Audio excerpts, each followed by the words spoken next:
प्यार कैलू हमारा से, शादी दोसरा से करबू।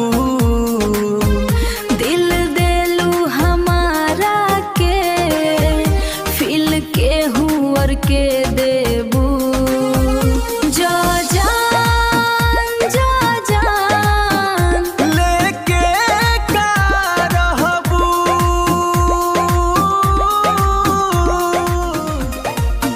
याद कराऊ बात कैला रहू तू वादा, छोड़म ना तोहरा साथ ई रहे इरादा।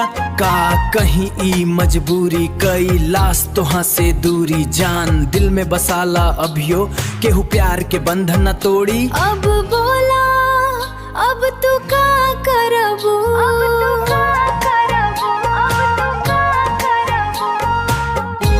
दिल देलू हमारा के, फील के हुआ के देबू।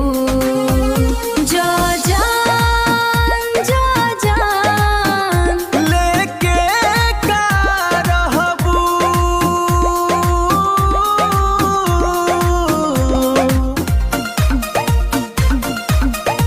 ओम प्रकाश से बोली के टाटा, अशोक को ईरान से जोड़ताड़ू नाटा। जिंदगी में लाग गइल बाटा, कहीं हमरे बुझाता। जिंदगी में लाग गइल घाटा, रामानुज के बुझाता। बोला काहे बदल गइलू।